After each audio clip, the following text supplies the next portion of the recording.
Wonderful to see so many of you, and we're going to have more people probably just joining in. An incredible turnout for this. I couldn't believe it yesterday when I saw 665 people registered as of yesterday afternoon. Some people are going to catch it on the recording, of course. So, really wonderful to be here with you all. Welcome to Engaging Metaphors in Coaching and Therapy. So welcome. So I'll be introducing you to the Metaphors of Movement process developed by Andrew T. Austin. In this hour, it's going to fly by. We are going to explore some of our metaphors. I'll share some examples of this work, particularly in different applications in coaching and therapy. And I'll briefly share what's in the full training. And we'll have time for Q&A. This is going to happen after the hour, and I'm just going to stay on longer, given we have such a big group. So I want to have a big thank you to Deepa and Rory, who are here supporting. Thank you both so much Hello, for. everybody. Yeah. Thank you, Mark, for this. Yeah. Happy to be here. Yes, happy to be here. Hello, everyone. Thank you both so much for your help. All right, so without further ado, we're going to dive right in, so to speak. I'm going to start by sharing a story, which is this guy. He's got a brand new Porsche. He's going places. He's going to New York City, the Big Apple. Speaking of a metaphor. And so he's driving along a multi-lane highway. He's going places. He's getting somewhere. But soon the multi-lane becomes 4 lane, becomes 2 lane, and now he's on an off-ramp. And wait, oh, Google's not working anymore. And pretty soon the paved road becomes a dirt road. He's bumping along, and he's all he sees is cornfields. And he sees a farmer out in his pasture, and he says, "Excuse me, sir, can you tell me how to get to New York?" And the farmer takes the blade of grass out of his mouth and says, "Well, son, if I was you, I wouldn't start from here." So today we're going to be exploring our unconscious metaphors for our problems or stuck states and using this for insight into perhaps why our attempted solutions aren't working and what might actually work better. Everything I'll be presenting today developed by Andrew T. Austin. So I want to share another story. When they were colonizing Australia, they thought it would be wonderful to have all our nice English songbirds down there. So they brought them all down to down south to Australia. And the first summer that it was wonderful. They had this wonderful ambiance of the English countryside, the songbirds, just like home. Then it got cold in Australia, and they all flew south for the winter. All those songbirds ended up in Antarctica. So those songbirds had a great strategy. They had a great goal for where they wanted to get. They had a great strategy, a proven strategy over countless years of evolution. There was just one problem. They weren't starting from the right place. They didn't realize where they were starting from. So they were taking the farmer's advice. They were acting as if they were starting from somewhere that they weren't and ended up somewhere very different than they were expecting. And so this work is really about getting in touch with where we're actually starting. Some of us sure wish we were starting somewhere else. I wish I was starting where you are. It'd be so much easier. But each of us has a unique starting place and it's different. And if we want to get somewhere better, it's going to be really important to know where we're starting. Have you ever had somebody come to you and, oh, maybe let's say one person's going through a divorce and somebody else says, oh, I went through that. Let me tell you what worked for me. And you just know they don't understand my situation a bit. It's not going to work. So this work is all about understanding where we're actually starting, which is the first step to getting somewhere better. So in a moment, I'm going to invite you all to share some situation where you feel stuck, blocked, held back, stuck in a rut, walking in circles, in over your head, juggling multiple. Maybe you're on the ball, maybe you're juggling, maybe you've dropped the ball. You hear all of these mini metaphors all of the time, and much of the time we're not even aware of it. They just slip right past us. We use these unconsciously. And those are just a few off the top of my head. And so I hope by the end of today, you'll start hearing these and realizing that within those little mini metaphors, those idioms, is packed more information than everything else in the paragraph. There's a lot of information there. So before I invite you to explore one, I'm going to just share a quick example of myself where I was in a training with Andy and okay, the whole thing, what's it like? And it was like, okay, this is really weird, but it's like I'm not grounded. I feel suspended in suspense. Okay, tell me more. Well, it's like there's this rope growing out of the top of my head that's keeping me in suspense, about a foot off the ground. And to make things even weirder, there's like 6-inch metal spikes underneath there. If I somehow managed to cut this rope, it would be really painful. So that's what it was like. Now my partner started getting really worried, ran to Andy like, "Oh my gosh, I think this is psych ward material or something like this." But interestingly enough, the problem situation I was working with, I considered to be fairly mild. And so the apparent severity of the metaphor doesn't necessarily correlate to the severity of the problem. This is just what it was like, this primary process experience, this right brain, weird experience before I've learned to filter and, you know, change the story and turn it into something that would be culturally acceptable. That's just what it was like. Rope growing out of the top of my head, 6-inch spikes, can't go anywhere. So that's what it was like for me. Now I invite you to explore what it's like for you. And so if you have a notebook handy, you can feel free to just like throw that in the trash or something. Plenty of time for that hemisphere in another webinar. And close your eyes. Just think about this problem situation. The whole thing, the whole mess of a situation, the whole sorry saga, the tale of woe, the whole thing. What is it like? And you may be tempted to go into examples and real life examples, not interested in that. What is it like? You might start noticing, oh, the consequences or how it makes me feel. Again, not interested in that today. Just notice the whole thing. What is it like? You might be tempted to self-diagnose ADD or PTSD or something. Not interested in that. Once again, just the whole thing. What's it like? Like for me, the first thing I was aware of was just not being grounded. And then the rest of it started to emerge. Wow, there's like this rope and 6-inch spikes. You can just notice for yourself. It's the whole thing, whole situation. What's it like?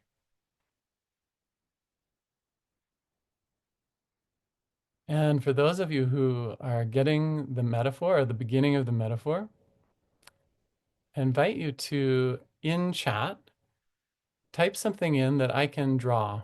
So type in what it is, like, oh, I'm trudging through a swamp up to my knees, or whatever it is, whatever it's like, as weird as it may be, as culturally inappropriate and unusual and unexplainable. Go ahead and put that into chat, and I'll start to do my best to get some of these up here on the board. We won't have the ability to do all of them.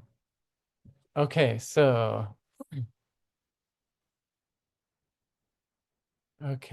we've got, like, I'm out of gas. All right, so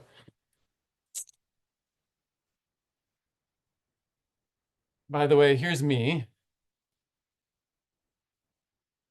And got someone who's presumably in a car and out of gas. Actually, Rory, would you be willing to go through and just kind of read some of these to me while I'm drawing them? Yes, I'll do that. Okay, awesome. So let's see here. We have in a cocoon with pressure all around. Okay. Okay. When I'm trembling below a table. And then another one, like I'm stuck in the mud. Pushing a snowball uphill. Right. Okay. Yeah, what's some others? Floating. Here's what floating and can't find anything to hold on to. Okay. I feel like I'm drowning in overwhelm and I'm having a hard time staying afloat. Okay. a kind of metal fork on the back of my head. All right. It's unclear if we're going to go with stuck into the back of the head. Uh, that may or may not be accurate, but that's what we're going with. All right. That's a fork in case anyone was wondering. Okay, great. So stuck behind in a barrier, like a 4 foot high English hedgerow with fields and people and villages on the other side. Okay. Stuck in a hedge. And then also mentioning when I try to go over it, it is slippery and I slide back down frustratingly. Okay. That's a hedge.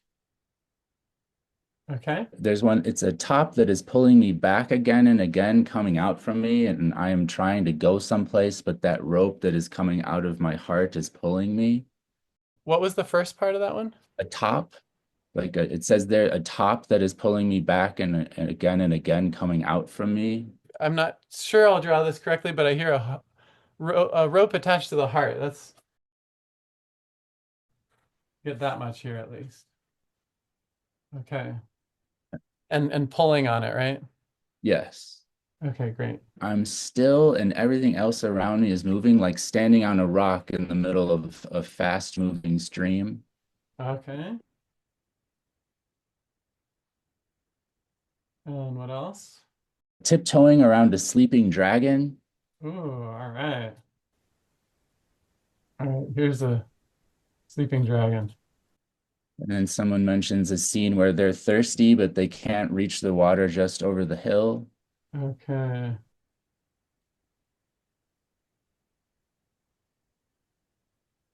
A couple more. Like crawling through mud and not being able to get up. Okay. We'll just add this person over in here in the mud. The world is ahead of me, but I'm stuck in my chair and can't step forward. Okay. Maybe one more. Pinned down and taken for a ride, life passing me by, literally pinned to the back end of a truck being driven down a road while watching life going by. All right. So got a truck and pinned to the back somehow. All right. Wonderful. Thank you, Rory. So now, obviously, if we had more time, I would verify that I actually drew these correctly. So if I didn't, then I apologize. Now we can do something very interesting, which is, now I'm curious, just from writing these up, just from finding the metaphor itself, how many of you, if you just physically raise your hand, have already found some useful insight from this? Okay, so I see multiple physical and virtual hands raised, and many of you have your video turned off. So isn't that interesting? So maybe about a third of you already have, maybe more, maybe some people, some late hand raises. Yeah, yeah. So a lot of you already, just from, what was that, a couple minutes? And we haven't even done anything yet. But often just in eliciting the metaphor, things start to become clear in a different way, what we're really dealing with, or dynamics we weren't aware of that can be really helpful. So now we can start to reflect back to the metaphor in metaphor with common idioms. So I'll start with myself up here. Poor guy, just totally in suspense, like just held up, unable to take steps, unable to move forward or do what's right. Just is totally stuck here. The only problem is, I'm a nice guy, so I probably wouldn't say such a thing, but you can understand how somebody would assume that he's just kind of using his head to stay above it all a little bit. And that in fact he's attached to something that's totally over his head. And it's because of this attachment that he's actually not feeling the full impact of what's beneath this. Because there's something very painful here. Oh, he hasn't gotten the point. And there's actually a lot of points he hasn't been getting here because it would be painful. And so maybe this is even his way of using his head to have others look up to him just a little bit.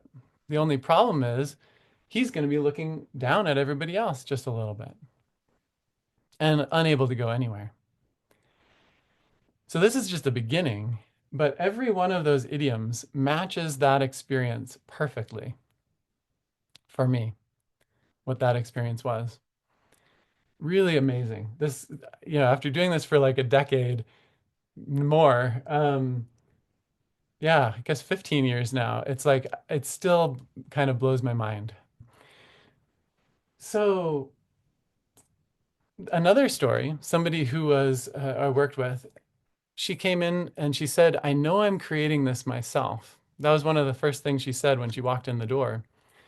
She said, I know I'm creating this myself. And she was super stressed and anxious. And when I asked her, what's it like? It was like this. She said, it's like I'm in this red wheel and it's, oops, I drew the arrow the wrong way. There we go. Actually, I apologize. She didn't come out with that right away. So the first thing she said is, it's like I'm filled with adrenaline. It's like I'm fighting.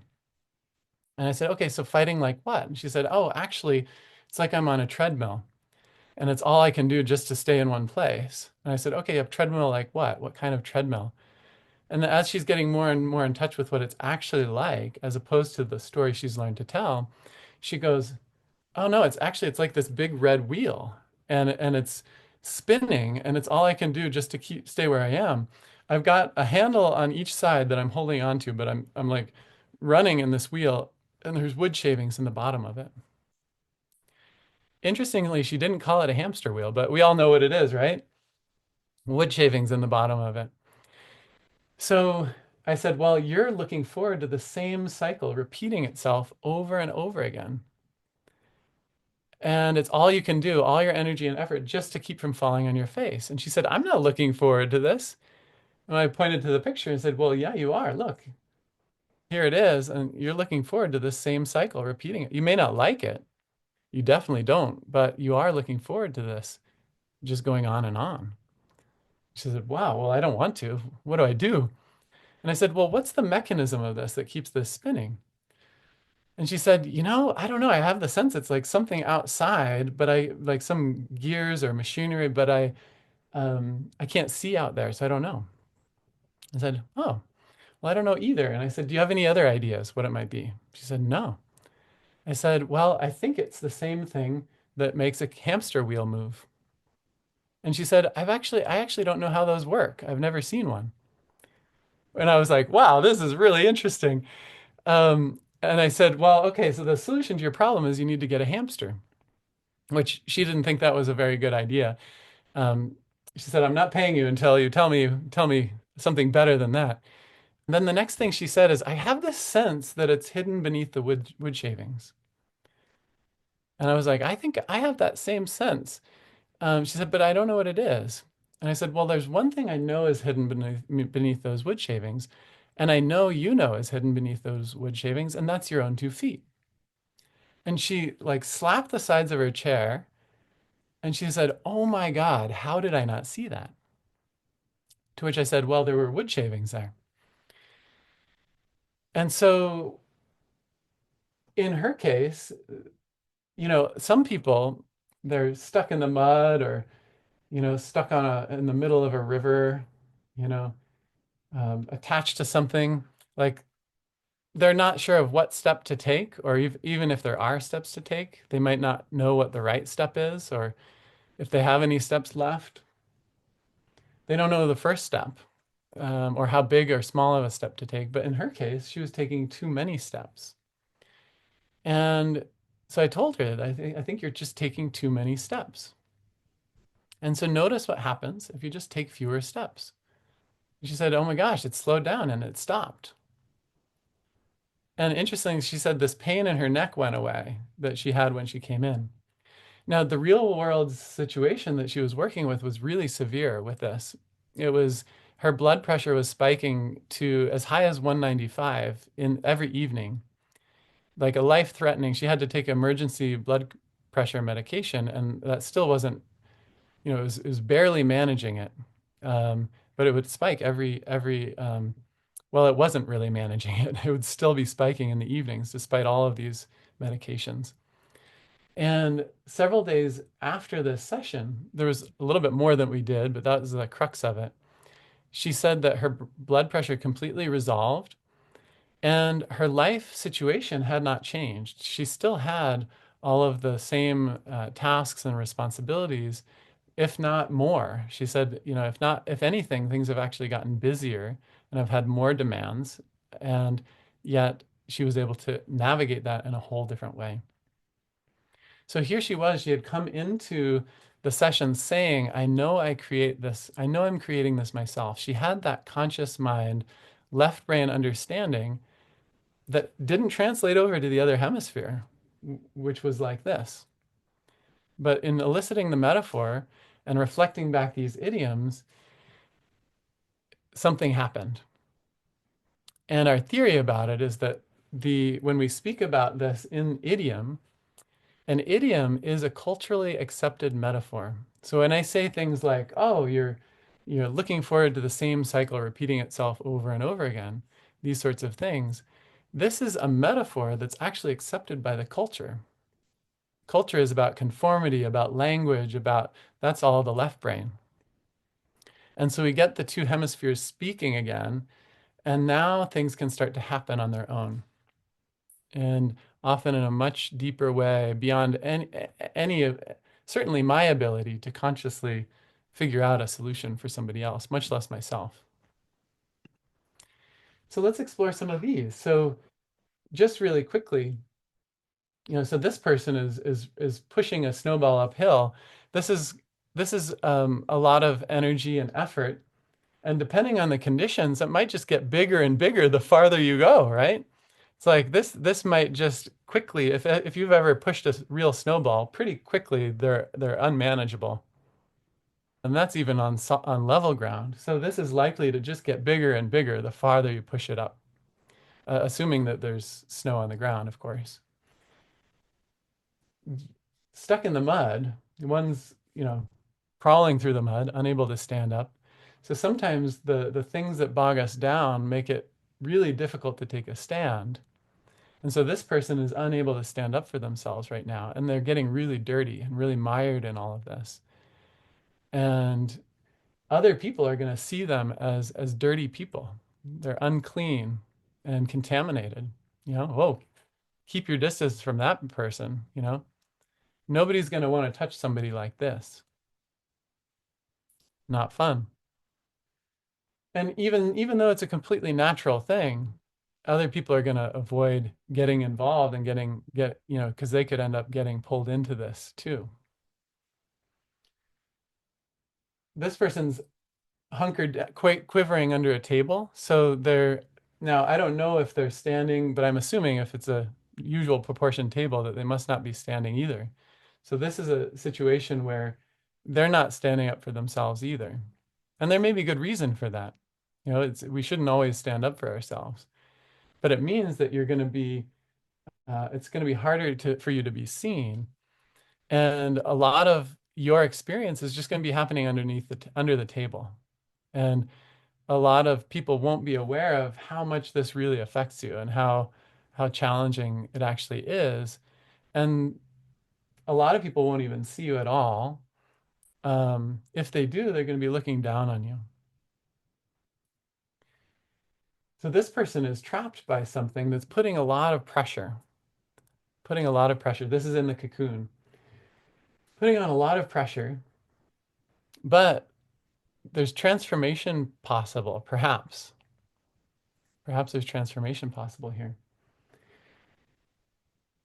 Now, if we had more time, I'd ask, are you actually in the cocoon, or are you seeing yourself in the cocoon, which are important distinctions? But we'll just assume for now that it's in. It sounds like it is. So if it's in the cocoon, it's like I feel this pressure from all around. Basically, you're contained by something that means you can't take steps in any direction. It's putting on a lot of pressure. Nobody can see you when you're in here, which also may provide a level of protection as well, even if it's uncomfortable and providing a lot of pressure. And who knows what kind of metamorphosis might take place, or when you're going to be ready to, or even possible to come out of this. It takes a lot of energy and effort to come out of something like this. It might transform you. This person's up in the air, so they have no support. Well, maybe there's some support there, but they're unable to access or utilize the support because they're up in the air. And again, if we had more time, we'd ask, what's the mechanism of this? Is it just floating? In which case, are you full of a hot air? Are you just somebody of no substance? Gravity doesn't apply to you like everybody else. Uh, Getting a bit carried away, some things like this. Or maybe it's something like here, where there's actually something keeping this person suspended in this position. So drowning, about to go under, this is a threat to life. Somebody who's hedging, not choosing a side, and through hedging and not choosing a side, they just end up kind of caught up in the middle of this. This person, fork stuck in the head, right? This is painful. They've been stabbed by something here, and there's an injury that's taken place, and I don't know how this happened, but it's going to be really painful and quite obviously painful to everybody else too. That they've gotten stabbed. I don't know if somebody tried to eat them for dinner or lunch, and didn't get past the first bite or something, but not a fun situation. Okay, we've got pulling on the heartstrings. Not exactly. Maybe there's something attached to this person's heart. There's a really strong attachment that means if they try to move forward, their heart's going to get ripped out. That's pretty bad. So they have to choose, do I stay where I am, and I have this heart connection, or do I try to move forward and risk losing my heart, losing what's most vital to me, most core? Somebody tiptoeing around a dragon. Here we have something of epic proportions that might wake up and could cause a lot of damage and destruction. And so the only thing is, I wouldn't say this, I'm a nice person, right? But you could understand how somebody might say that this is all just a fantasy. Everything you're tiptoeing around here is just a fantasy, one big fantasy. Now here, this person is sort of in the flow, but not really. Like everything's passing them by. Interestingly, this person has a similar experience, but a very different metaphor. Life just passing them by. But in this case, they're the one that's still and everything else is moving. And in this case, everything else is still and they're the one that's moving. But not because they want to, because they're tied up in something here that's taking them somewhere they may or may not want to go. They're pinned at the back of this truck, right? So they're stuck at the back of something that's going at a certain speed and may or may not end up somewhere that they want to go. Then this person, of course, has a bit of a hill to climb before getting to water. And so there's a question, they're already thirsty, are they going to be able to make it or not? Depending on the size of the hill and the conditions and the terrain. And this person isn't standing up for themselves either in this situation.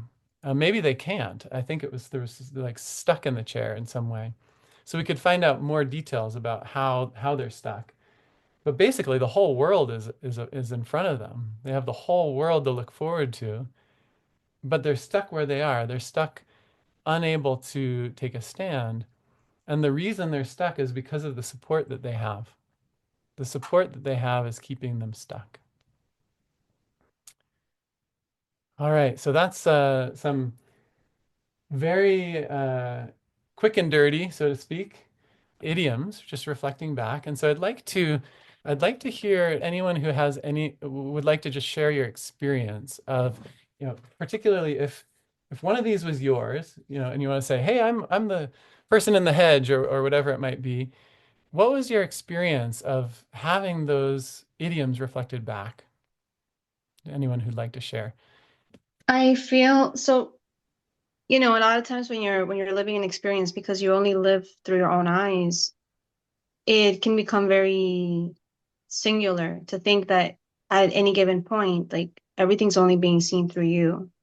And so seeing all these metaphors, it's kind of very illuminating how everyone's having a very similar experience from a different place, and the Mm, language is so different. yeah, isn't that interesting? Thanks so much for sharing. Thank you. Yeah. Okay, so Alpa, go ahead. Yes. Hi, Mark. So mine was the one that was a rope. Yeah, the rope around the heart. Uh-huh. What I realized as you were talking, it was so that rope was pulling me backwards towards my heart. It's like I'm always rushing towards things. I want to avoid all the steps and just want to be there. So the heart is, and my positive intent, as I'm seeing, is to really learn certain things, which takes time. I'm kind of not used to coming from the childhood to keep rushing, be on time, Mm, rush, rush, rush. So yeah. that's the thing. I'm like, my heart is pulling me back. Hey, be integrated and take things slow and feel the Yeah. process. And just to clarify, did I get the image right? Is it that you're moving forward and there's a rope going back pulling on your heart? So the rope is coming out of my heart, and the one that is and the other end of the rope is also me, and my heart is pulling me backwards. It's because I keep Ah, I keep planning too many things, and oh, okay. so So it's like you, it's so pulling you, me. so it's more like this. Yes, yes, yes. So So it's yeah, you're here, and there's a rope attached to a you in front of you.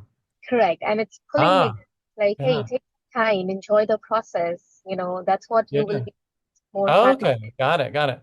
So this is different then. So in this case, your heart is attached to an image of yourself that's much farther ahead than you really are. That is correct. And it's very tiresome. It's very Yeah, tiresome. yeah. So, And it's painful to you to look forward to that. correct. It's extremely big. So my heart definitely hurts because there is a lot of pressure pulling it back, my own Yeah, self. yeah, Uh, so yeah. So definitely you've been getting ahead of yourself. way too many times and going nowhere, so to speak, just going Yeah. ahead doesn't Yeah. mean I'm going anywhere. It's just stuck there. Yeah, yeah, exactly. The good Yeah. news is that that's not actually you. Yes. But the bad news is that you're attached to a certain this is what you look forward to, and you're attached to how you see yourself, and Correct. seeing yourself as more ahead than you really are. Yeah. Yes. Oh, yeah. Yes. Yeah. So thank you so much for sharing. Really appreciate it. Yeah. Thank you so much, Mark. So Murray, How do? hello. Hi. So just checking. Can you hear me okay? Yes, we can. Yeah. Okay. So where do I start? Oh, So whatever you want to share. okay. So yeah, my head almost did a 360 because you nailed something that I didn't see, but I think you're 100% right. Mm. So it's just so you know, so I'm the one that said I was out of gas. Okay. Yeah. Oh, yeah. So I Sorry. was one of the first. I skipped that one because it was between these two. Yeah. So out of gas. Yeah. Well, I thought you touched on it. I thought you Maybe said, I did. okay, so I'll describe it a little bit more. So yes, you Yeah. were right. I'm in front of a small car. It's out of fuel. I'm standing next to it. Okay. And then There- behind it, or we're at the side of the road in a Yeah. busy city. So similar to where you're from Denver, I'm guessing. Boulder, So close. something, so you would relate. So it's like a large city like Denver, or where I'm from, close to a place like Scarborough. And then there's a big black bar fence. So they're very common. They're the ones that are made of the square tubing. They might even be plastic. So you Uh-huh. can see through it. It's black. It's about head height. And on the other side of this fence is an enormous gas station. Ah, okay. Yeah. So like this is the imagery that kind of floods in when I start with this. Yeah. And so what was the part about your head doing a 360? What part? Well, I may have been confused because I thought you were saying I when you're looking at the diagram, you would mark the person that's above everything and it's in a lot of pain. And I thought you were referencing to that. So if that's not then I'm just going to kind of go back to neutral and let you start over, just in case I'm mixing, as this thing goes, mixing metaphors. Oh, okay. Well, neutral is not at mixing metaphors. It's a perfect match for your metaphor, isn't it? That basically Possibly, yes. yeah, I mean, you're out of gas, which is even meaning you're whether or not you're in neutral, you're going nowhere here. Basically, the vehicle that you've got can't carry you any farther because you don't have the fuel to burn. Okay. And so yeah, but there's something blocking you from where you could get the refueling. So you're at a point where you need to decide, is there some way to fuel this and or to get fuel? You might need to take steps of your own to get that fuel. I had to do that once when we ran out of gas. We were pushing Hmm. the car until the policeman told us to stop, and then we had to walk and buy a container of gas and bring it back to the car. Um, so yeah, you might have to take one step at a time for a bit to figure out how to refuel this. Or maybe this has taken you as far as you can go with this, and it's time to take steps of your own and be a little bit more grounded. There's Okay. some Yes, possibilities. so. Yeah, yeah. Thanks All so right. much for sharing. Oh And yeah, I'm it's glad it's it's you, it's it's really quite fascinating though. So. yeah, well, and I think what you know, with whatever that 360 that your head did there, Mhm. I think that's part of the power of this. You know, it may have been nothing that I did intentionally, but something happened for you that would, and Well, that, there was with reference to the fence because so my first thought was the fence was representing either again looking for an idiom, the expression like the wrong side of the fence or the grass is yeah, greener on the other side of the fence. You're looking for one of those idioms. yeah, But then there was one that I hadn't considered, which I started to think, which is that instead of the other side of the fence, the idea being fenced off.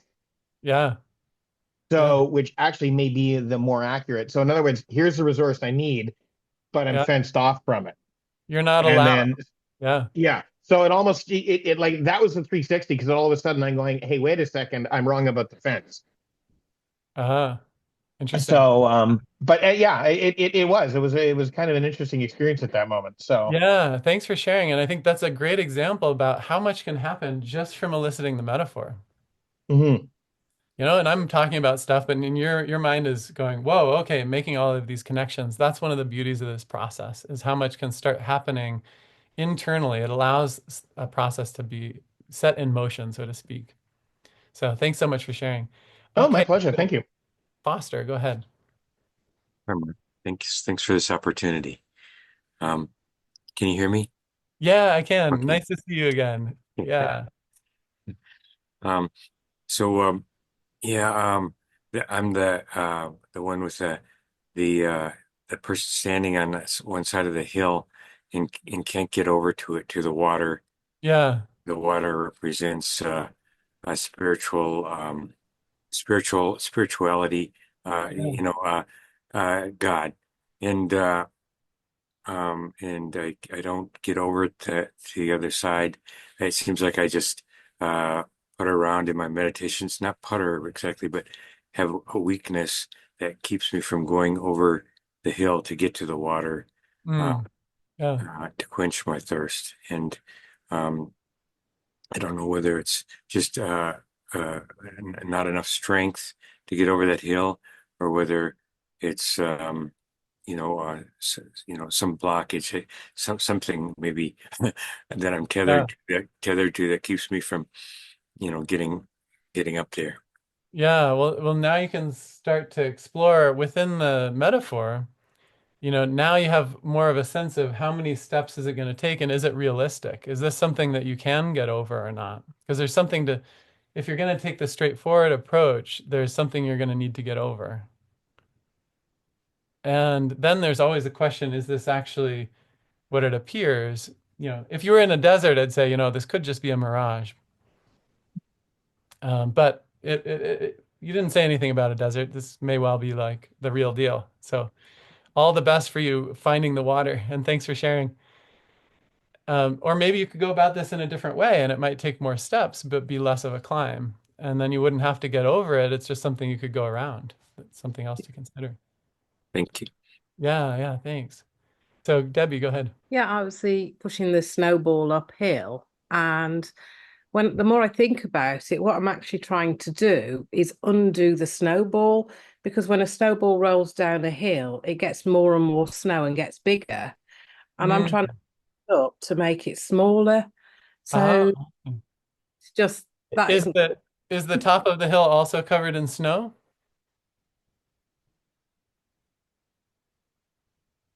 It's sort of melting up there. Sort of melted up there. Oh, okay. So you're trying to keep this from getting bigger and from, you know, building up enough momentum that it just, you know, goes out of control. I think so. I don't know. It's just feels a bit of a weird Yeah, that we yeah. come out with that one. Yeah, yeah. And it makes progress really slow, and it blocks it doesn't completely block you, but it really slows you down and it weighs on you. 100%. Yeah. And I don't quite know how to shift it because everything else is fine. It's just this one issue. Yeah. It's a lifelong thing, but I don't let it. I win at it, Yeah. but it's maintaining it or stuff flips, and then I'm like, oh, Yeah, yeah. yeah. And what this represents is both a rule and a responsibility. And that's something that we'll go more into the full training. So yeah, thank you so much for sharing. All right, so I'd like to share some other examples.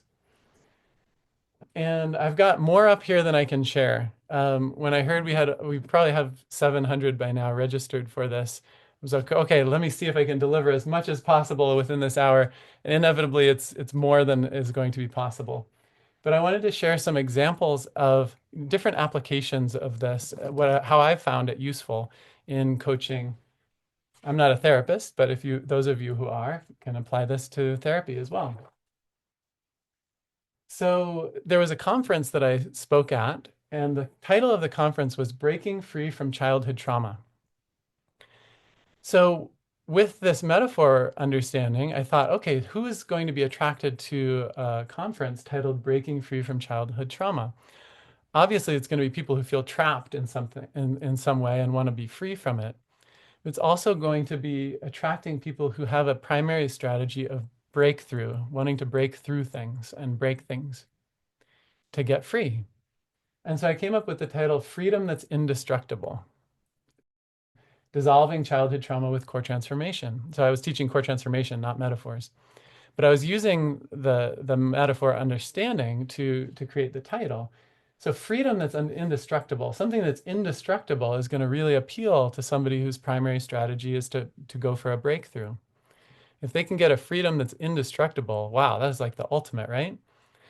And I never would have come up with this title without this metaphor understanding. That's not at all what my metaphor would have been for the talk.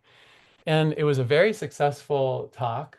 Now, there's a lot of things that could go into this, the success of it. I also put a lot of work into the presentation. But the first thing that people read is the title before they watch the presentation, and then have the opportunity to sign up for our newsletter. And we got over 1,000 signups to our newsletter, which is almost double the next best webinar we've ever done. So there could be a lot of reasons for that, but I found the metaphorical insights in this way of working let me come up with a title that I think was very successful at matching the experience of generally the people who would be showing up to this conference. And so you could use that as well in your own communications, email communications, website, etc. I had another client who said, we were just having a coaching session. It wasn't a metaphor session. And at one point he said, he was talking about his business partner. And he said, I just don't want to let him down. And so I heard that little mini metaphor that we often just sort of ignore and focus on everything else. And okay, you don't want to let him down.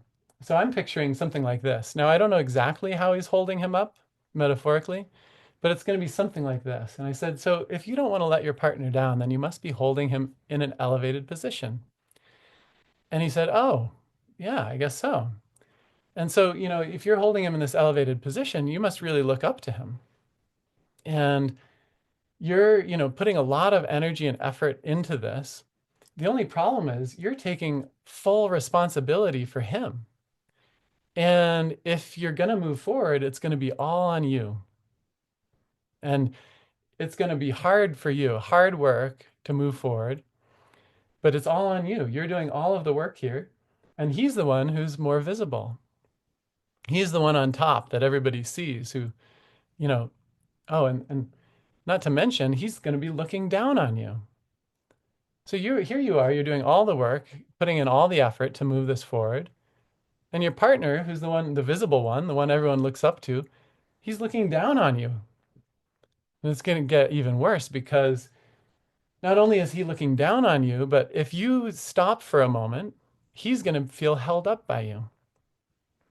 He's going to blame his lack of progress on you. You're not putting in enough effort, not doing enough. And when you inevitably get tired and can't support this anymore, you're going to let him down, and he's going to blame you for it. And this was a little bit longer. I'm condensing it, but these came as real revelations to him. And so what I suggested is if it's inevitable that he's going to let his partner down, if he's holding him up in this way, he might want to consider just letting him down now, letting him walk on his own 2 feet and stand up for himself, and see if he's somebody that you want to elevate the project together and carry that together and move forward with it together. And then maybe he does, or maybe he wants to go his own way, in which case you could decide if you want to carry the project forward yourself or find somebody else to help you carry it forward. But if you elevate the project instead of your partner, then that's something that you can set down for a period of time without anyone feeling let down, and pick it back up again and move it forward when you have the resources to do so. And that was all really, really valuable just from this one phrase, whole coaching session. I'll get to these in the after time. So another way that we can work with this is doing a full metaphors of movement process.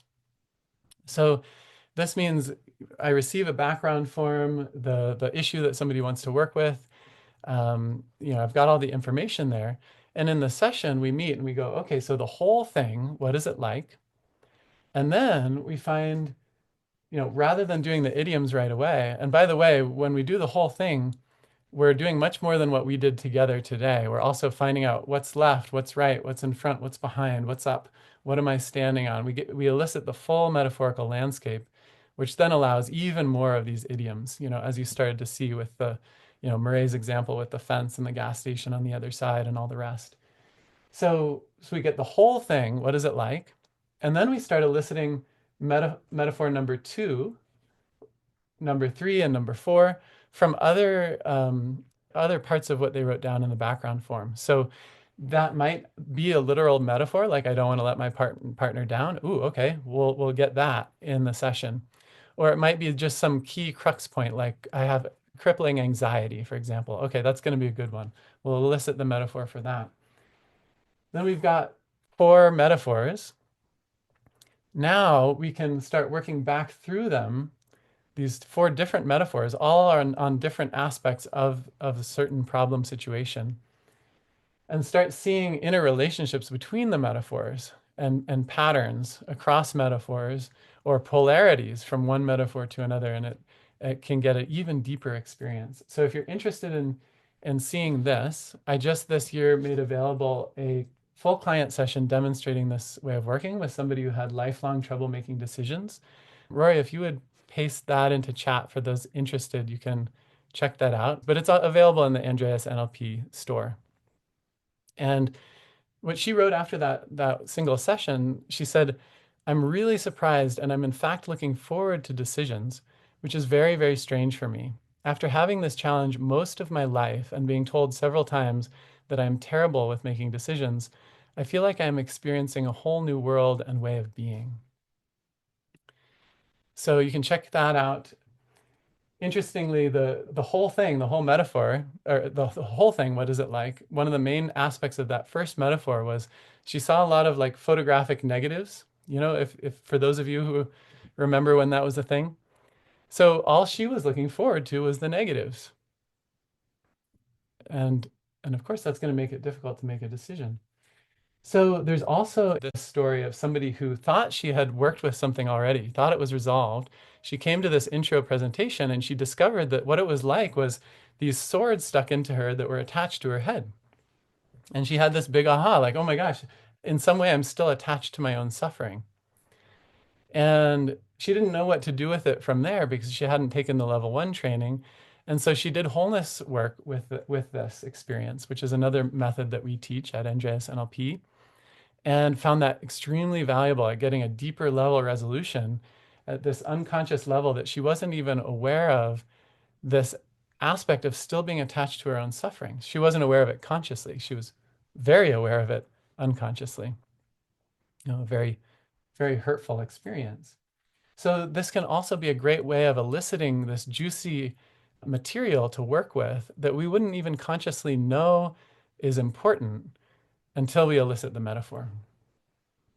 And then you can do the full metaphors process with it, or do wholeness or core transformation, or integrate it into whatever your preferred change modality is.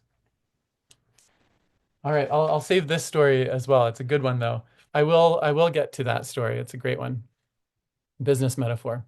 So first, I want to just make sure that I share with you just a little bit about the Metaphors of Movement Level 1 training. Okay, so what can this add to your practice? Well, probably you have some ideas just from the examples thus far. This can give access to important unconscious material that we wouldn't know to work with otherwise, like this example I just gave. Insight into our client's experience and what's really keeping them stuck. Often it's very different than what it appears based on the content of what they tell us. Deep rapport by matching idiomatic language, which is our left brain, the culturally accepted metaphors, to the right brain experiential metaphor. And connecting up these two hemispheres in this way, stuff starts to happen. Maria was talking about, like, my head was in a spin and I didn't even do anything, but something happened in seeing the metaphor and starting to get in touch with that experience.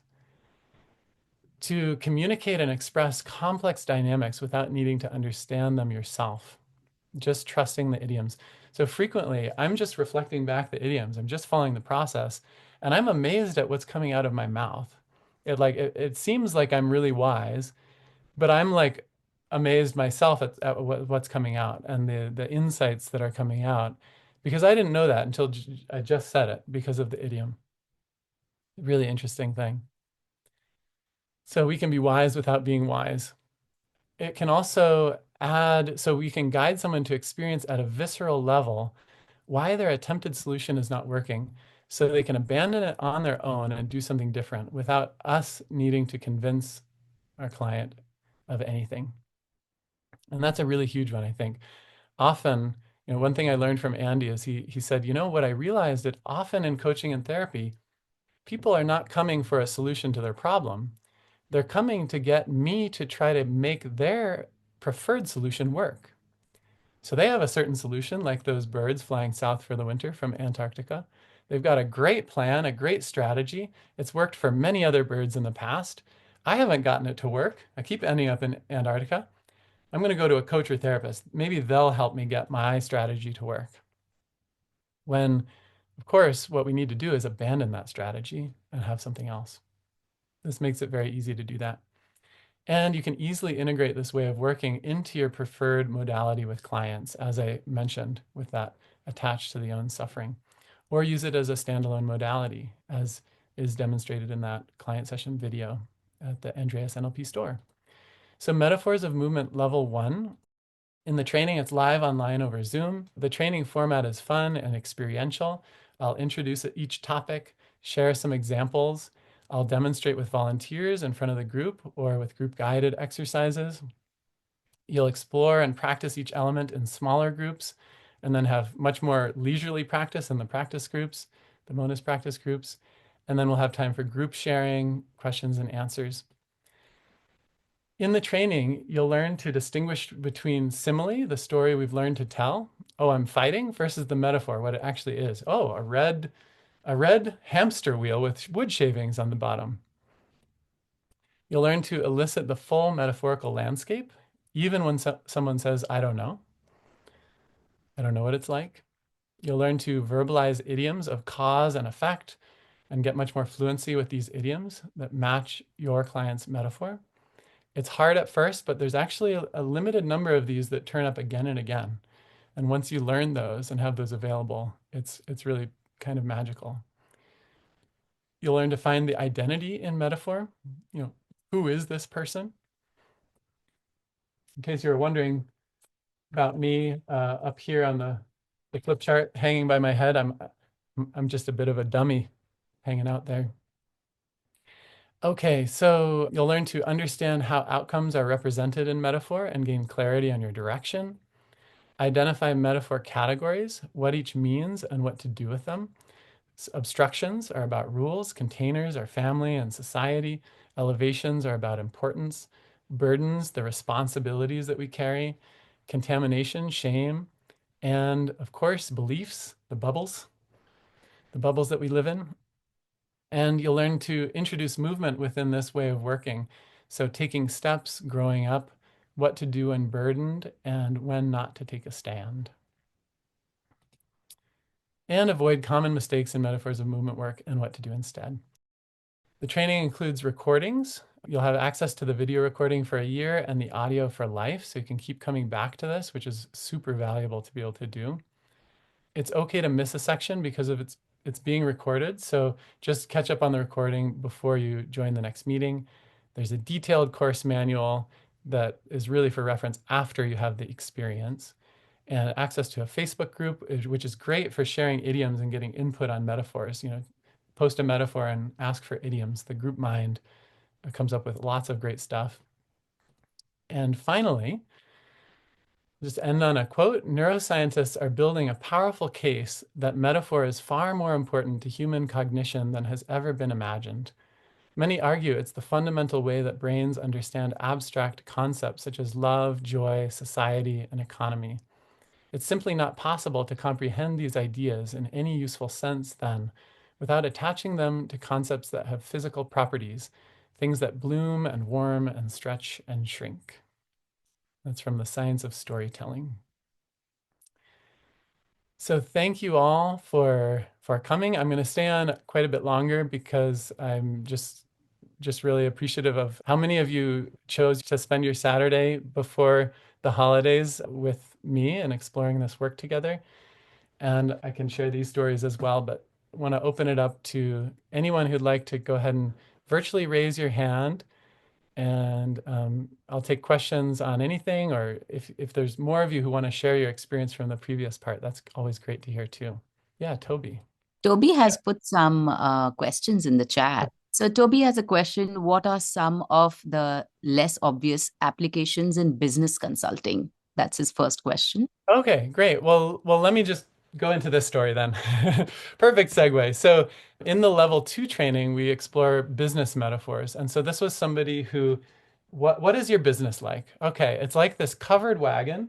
It's on this path through the woods, and the axle's broken. And so it's like, okay, well, there's the natural resources here to fix the axle. There's a bunch of trees and stuff, so you could get this axle fixed. But what's missing in this picture? There's nothing to drive this. There's no horse. And she like, this was such a huge insight to her. She was like, oh my gosh, I've been paying attention to the axle and there's nothing to drive this thing. Like, even if I fix the axle, I'm going nowhere. And she told me afterwards, she had actually invested quite a lot of money into business coaching to little effect. And this simple metaphor, probably 10 minutes that we explored this, she realized, oh my gosh, I don't have a horse. I don't have anything to drive this and move it forward. And how that translated into real life is she realized she needed to choose a horse. And that meant to her, what that meant was leaving her established business that was reliable, but not at all what she wanted to do, to actually leave it and fully invest in her new business and taking that forward. And it was a really major insight that she hadn't gotten after putting quite a lot of money into standard business coaching. So yeah, thank you for that perfect question to give me an opportunity to share this story as well. Alan, go ahead. Yeah, one of the things that you brought up, which I think is really interesting, is you said once you elicit the metaphor, there are a variety of other kinds of interventions you could make. And it Yeah. almost seems to me that like core transformation will cover a lot of different things. And, so will wholeness work, although I'm not very familiar with it. Yeah. I'm wondering how you guys make the distinction of which of these might be better, Mm. or, uh, Yeah. is there a decision tree you go down as to which of them works with certain kinds of metaphors or in certain situations? There's Yeah. Yeah. a lot of different things. I'm interested in how they blend or don't blend together. Yeah, totally. That's a great question. And it's something we're working on developing more of a kind of a write-up on that. Sort of like what's the diagnostic criteria for choosing one method over another and that sort of thing. But a little bit of what I can share is that first of all, if somebody comes in and they're just already giving you a metaphor, then that can be just a really easy way to like, okay, we're already there. So maybe we just do a metaphor. So that's one possibility. Often I go with kind of whatever. If somebody comes in and they're already talking about parts, then okay, great. That's just, you can guide anyone through core transformation. But if somebody's already talking in terms of parts, they're kind of ready to, it's an easy launch into that process. So that's one thing. The other thing is anytime, um,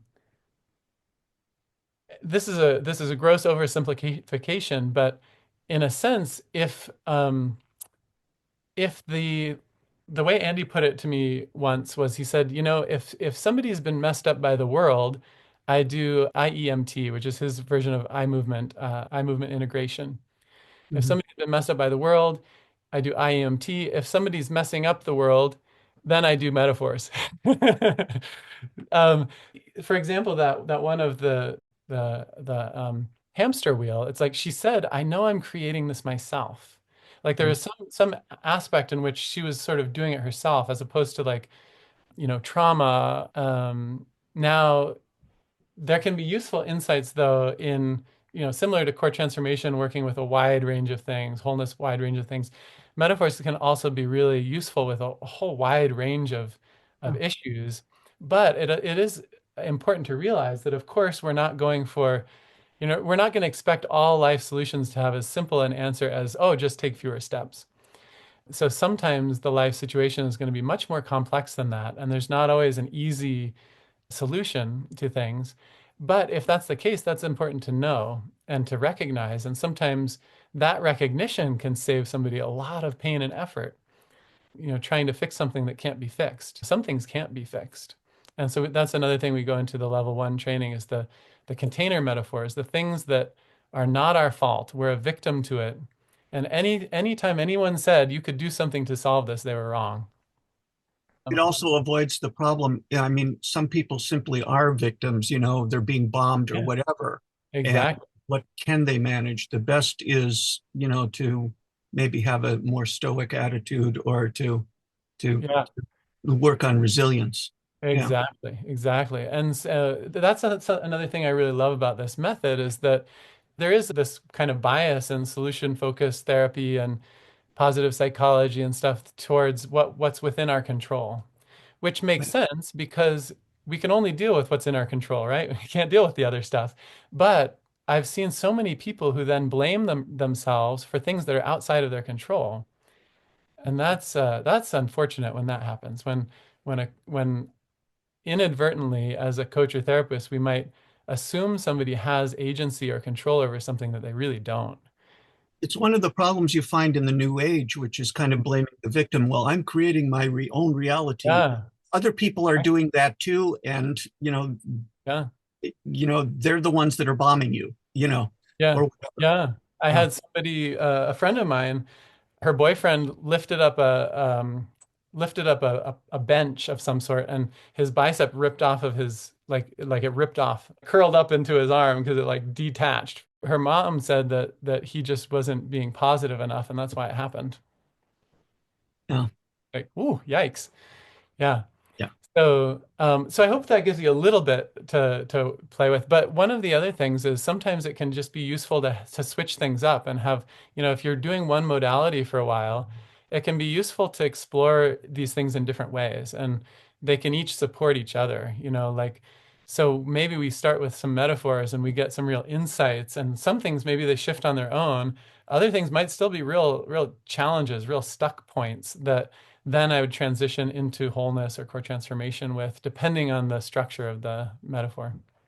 That's why I learned NLP, Ericksonian hypnosis, Hakomi body-centered therapy, Jen Lin's focusing. You need a lot of tools because not everything is a nail, and you just have, Yeah. you know. Yeah. And what I've found is just being aware of what the metaphors mean gives me more insight into somebody's experience, even if I'm just doing a pure core transformation session, but I notice the metaphors they're using and it gives me deeper insight into their experience and what's happening. And gives you the basis for therapy, which is rapport and understanding. Yeah, absolutely. Yeah. So yeah, thanks for that question. We could have a whole training on that someday. I look forward to more stuff coming out on how these integrate. That'll be great. Yeah, awesome. Thank you. So would anyone else like to share or ask a question? Oh man, yeah, really on edge there. I like that profile picture. Good metaphor. Yeah, Lisa, go ahead. Do you have them draw what they're feeling? Or Oh, so do they relay that to you and you kind of... So you can do it a number of ways. In the training, we will be drawing them. So what we do is we draw them as I did, partly to demonstrate that we got it right and give them an opportunity to correct it if it's wrong. Okay. So for example, it's like, wait, no, the thing isn't going back. It's actually going forward to this other me out there. Okay, that's really important. If I've got the drawing wrong, then it's going to go nowhere. And the idioms I come up with are not going to match, of course. Right.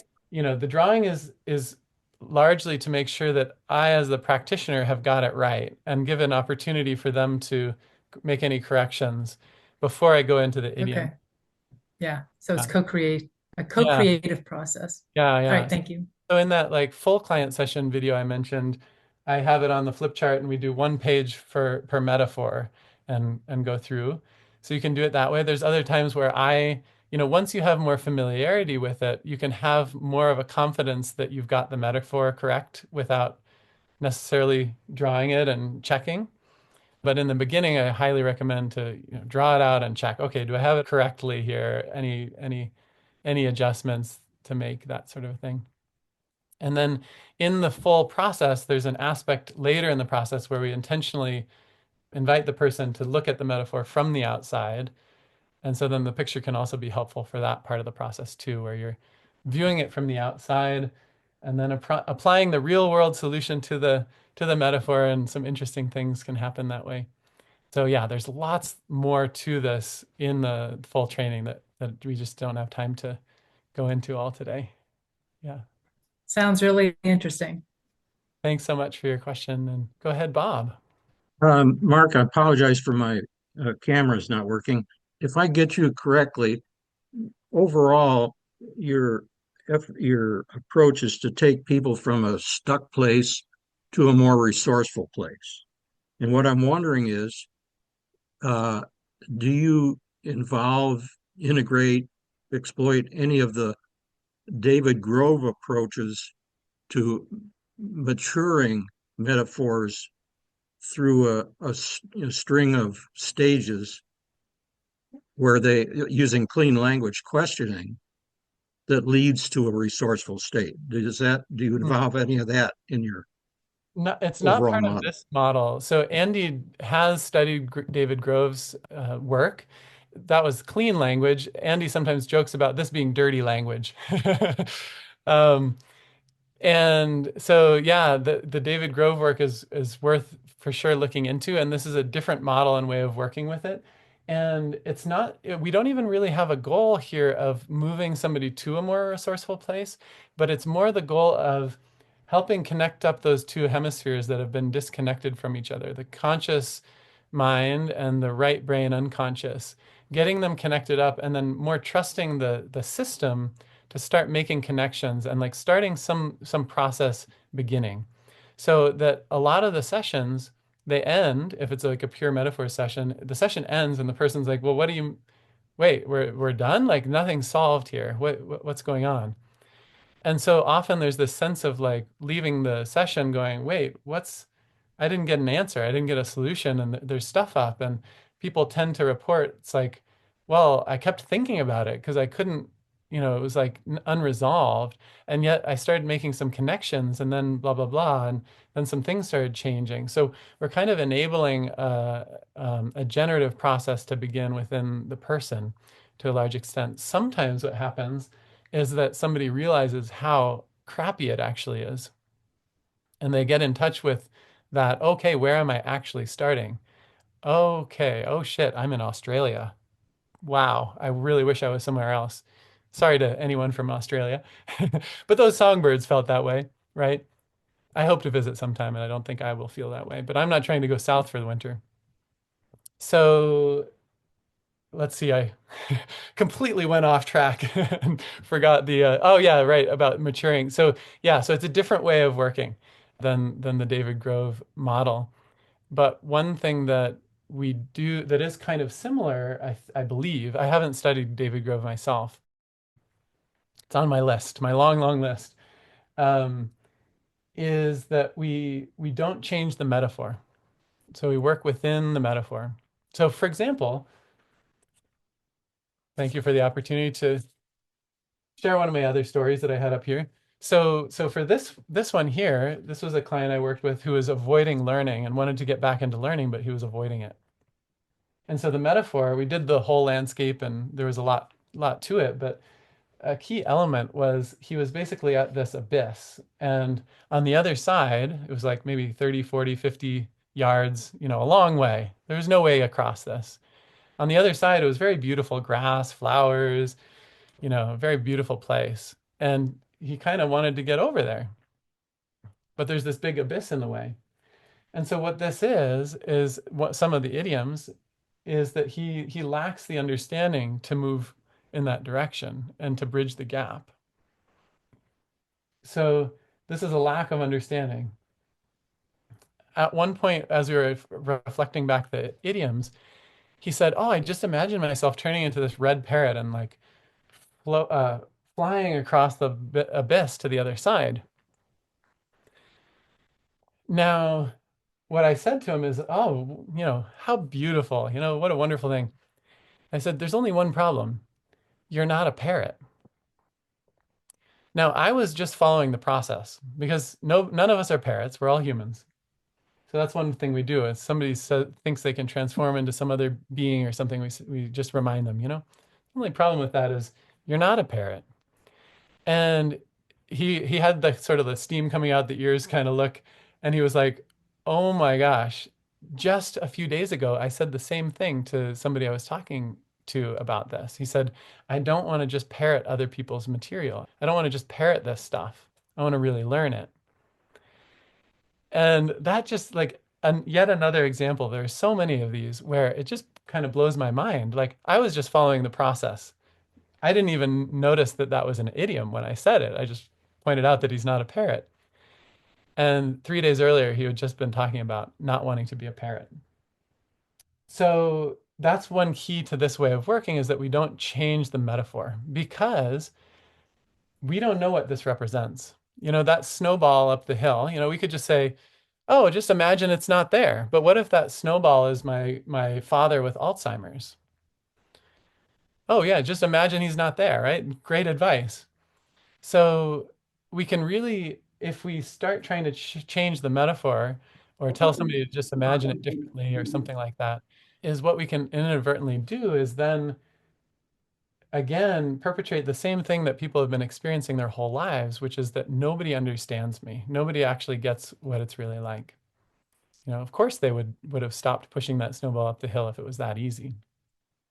So it's a very safe way of working because we're not inviting the person to just kind of imagine it differently than how it is, but we're working within that, allowing the brain hemispheres to make these connections that haven't been made before, seeing what naturally arises from that. And there are some moves within the process, but it's about the self, changing the self within the landscape rather than trying to change the landscape. Now, of course, the landscape is the self. It's all us, right? But that gets more into the advanced, the later levels. So I hope that's helpful. Long-winded answer. So does anyone else have anything? Yeah, Petra. I have two questions. One, because I was in a bowl. I was stuck with I had like glue on the hands and the feet, and I was stuck. And when I was looking around, it was in a bowl, and it was like a Yeah. ceramic bowl with smooth walls and quite high. And Yeah. so I thought I cannot get out there.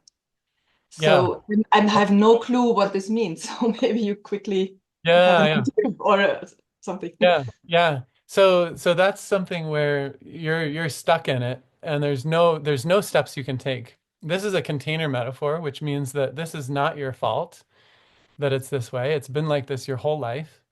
And there's anytime somebody said you could do something about it, they were wrong. Okay. That's the bad news. Okay. So And like, it's the good news because it's not your yeah. fault.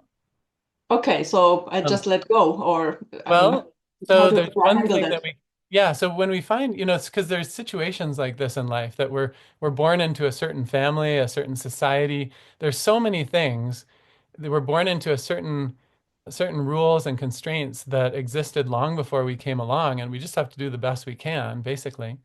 And sometimes it just really sucks. And so basically, we have two options. One is to stay operating within those boundaries and that container.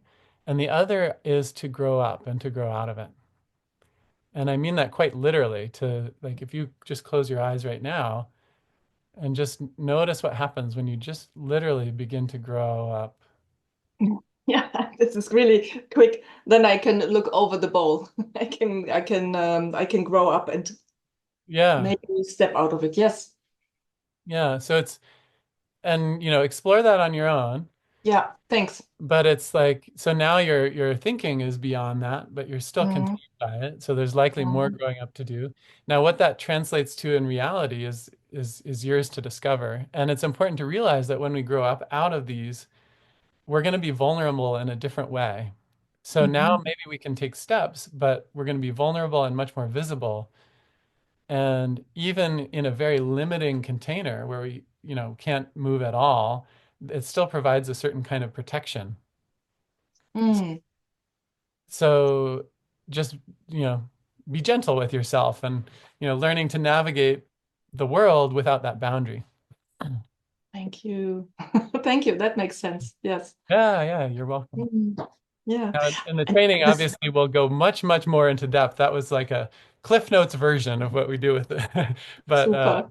yeah, hope that's helpful. And I hope you go into how to get people back in the beginning, when they try to explain everything, and then you were doing that with us, telling, I don't want to hear that, I don't want to hear that. And this is interesting because this is what people tend to do also in coaching regularly, to have this whole story and to bring them to this, to have a metaphor. Yeah. Basically, just get practice ignoring and shutting down all of the left brain communication, and then like, oh yeah, welcoming out the right brain. Yeah, so we go into different ways of doing that non-verbally and with the structure of the different stories you can share. And Thank you so much. yeah, thank you. So welcome. All right, well I see one more. Let's do one more. Colin, go ahead. Good session. Mine is a self-imposed problem. Okay. I was in the cocoon Yeah. with the pressure coming Yeah. in from outside. Uh-huh. About 2 years ago, I started doing a life coach with a few clients.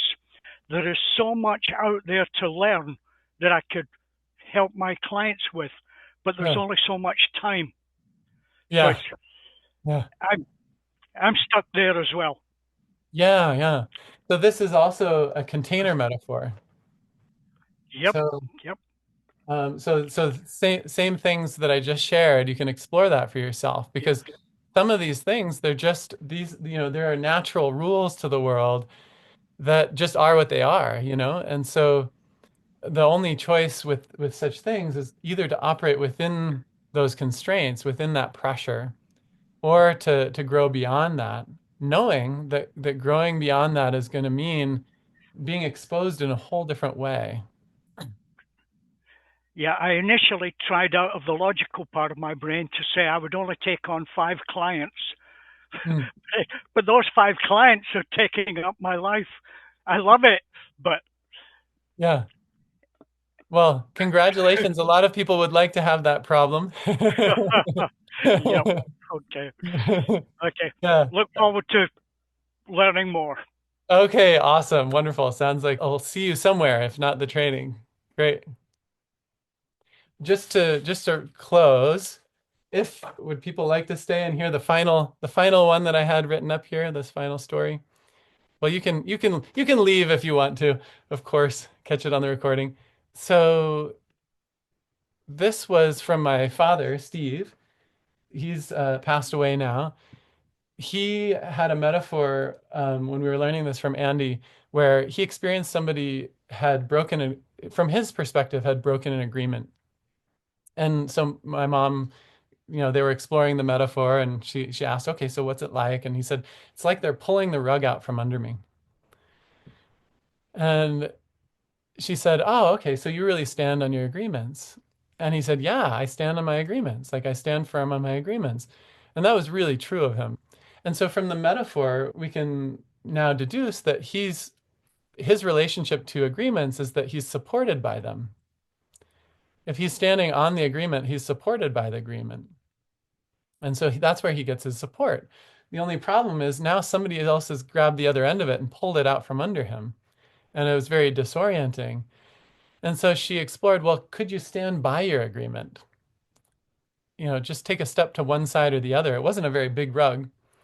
Just take a step to one side or the other. Could you stand by your agreements? And, one side didn't feel right, but the other side, yeah, actually, it's okay. Yeah, I can stand by my agreement. And then if somebody pulls it, it's not going to be disorienting to me.